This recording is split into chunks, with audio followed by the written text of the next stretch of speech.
Hi, welcome back to our online kids club from Spring Hill Baptist Church. I'm Miss Chris, and today we're talking about decisions.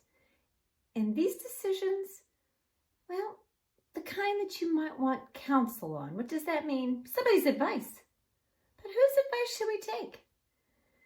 Well, the Bible tells us to seek wise counsel. So who would that be for you? Maybe it would be a very wise parent, a grandparent, a teacher. It might not be the friend that gets in trouble all the time. It might not be somebody who all they care about is video games. Wise counsel, what does that look like?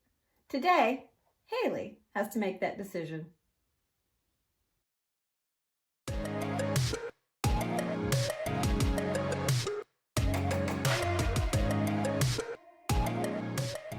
Good day, everyone. I'm Haley, and I was just thinking, if I were going to go on a treasure hunting adventure, who would be the best person to take along with me? This is gonna take some wisdom. Wisdom is finding out what you should do and doing it. You know who knows a thing or two about hunting for treasure? Pirates! Arr! Pirates have been hunting for treasure for generations. She'd make the perfect person to bring on my adventure. Arr! I'll find your treasure for ye. X marks the spot. Then again, the only reason pirates bury treasure in the first place is because they stole it from someone else. I'm not sure they can be trusted. Sure we can. A pirate's word is her bond. That's the code of the sea. Arr. Well, when you put it that way. Hey, wasn't your eye patch on your right eye? Oh, sorry about that. Now, about that treasure. I wonder if I should take my Aunt Jeannie on my adventure. Oh, how nice of you to think of me for your little trip. Bless your heart. Oh, I don't know. She may be a little old for treasure hunting. But then again, she was an investigative journalist for Archaeological Digest magazine for 40 years. 42 years, dear? Ooh. You know a thing or two about hunting for treasure, don't you, Aunt Jeannie? I've been around, that's for sure. Well, it seems like a no-brainer. It's obvious who I should take on the treasure hunt. It's, thank you. Was a hard decision, I'm sure, but I'm the star that you've been searching for. In today's story, we'll hear about a king who had a hard decision to make. Follow the advice of his friends or people who are older and wiser. It's fun to talk that way. I imagine doing it for our whole adventure. Nope. I'll see you soon. Inspired by the book of 2 Chronicles, chapter 10. For over 40 years, King Solomon ruled over Israel. During that time, he did some pretty amazing things, like building a breathtaking temple for the Lord and a beautiful palace for himself. He received visitors from all over the world. He shared with others the wisdom God had given him. Much of this wisdom can be found in the book of Proverbs, including this advice on how to gain wisdom. Walk with wise people and become wise. A companion of foolish people suffers harm. Unfortunately, Solomon's son Rehoboam did not pay attention to his father's words. He believed his way was best. And when Solomon died, Rehoboam became king of Israel. All hail King Rehoboam! Wow, check me out! Golden crown, spiffy palace, this is the life. Though the kingdom was strong under Solomon, he made the people work extremely hard. Now the Israelites wanted to see how this new king would treat them. Led by a man named Jeroboam, they came to see the king. Hey, you stole my name. It's Jeroboam, not Rehoboam. Whatevs, Jer. Now what do you want? Your father made us work very hard. Let us take more breaks and we'll serve you well. Sounds like you want to slack off. We just need a little more vacay time. Then we'll be ready to give it all we got. Well, Come back in 3 days, Jer. Jeroboam and the Israelites left. Rehoboam paced the floor, trying to come up with a good answer. Yeah? No. Maybe? Many times when Solomon needed wisdom, he asked God for it. Rehoboam didn't bother to talk to God, but he did at least talk to his father's wise advisors. The people want me to give them a break so they don't have to work so hard. What do you say? Be kind to them. Absolutely. Give them what they're asking for. You'll win their loyalty that way. Then they will serve you well. Huh. Instead of taking the advice of these wise men, Rehoboam decided to ask his buddies, the guys he had grown up with.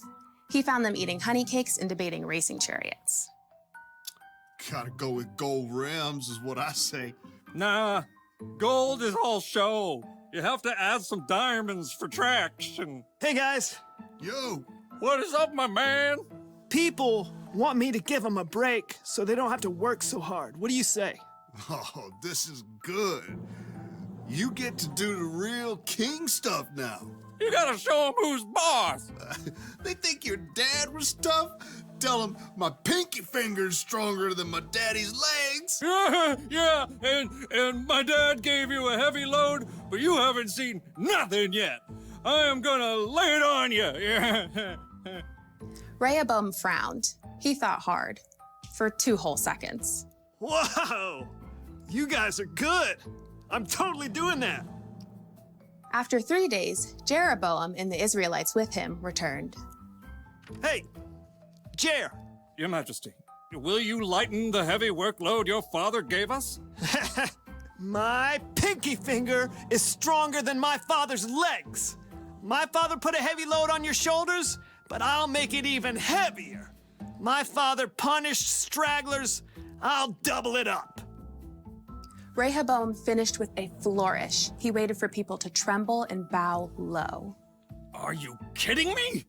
Jeroboam turned to the Israelites. We don't want anything to do with this joker or the rest of David's family. Let's go back to our homes and start our own kingdom. Hey, wait. No, you can't do that. I'm in charge. Yeah, you're in charge of yourself. Good luck with that.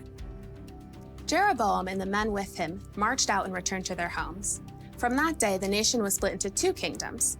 Rehoboam still ruled in Judah, but Jeroboam was made king of Israel. Totally not my fault. Rehoboam failed to listen to his father's own words. Walk with wise people and become wise. A companion of foolish people suffers harm. Rehoboam's foolishness nearly cost him all of the kingdom.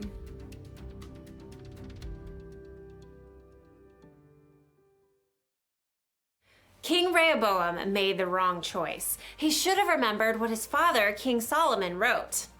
Walk with wise people and become wise. A companion of foolish people suffers harm.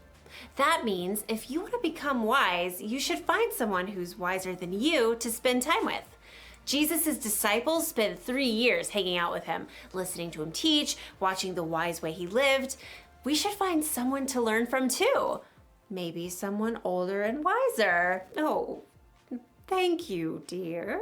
Because when you surround yourself with foolish people, you'll end up doing something foolish. You surround yourself with people who say mean things about others, you're going to say mean things about others. With angry people, you'll be angry. With people who break the rules, yep, you know what's gonna happen. But hey, you've been around, right? You know the difference between someone who makes wise decisions and someone who doesn't. So, pick your friends carefully and find someone older and wiser to be your mentor, someone you can learn from. Here's the one thing to remember today. Hang out with wise people. Ask God to help you find the wise people in your life. He wants you to have wisdom, remember, and he can use other people to help show you the way. So, what do you say, Aunt Jeannie? You want to go on an adventure with me? Haley, my dear, I was made for adventure. Well, all right. I'll see you all next time. Bye. Bye from me too.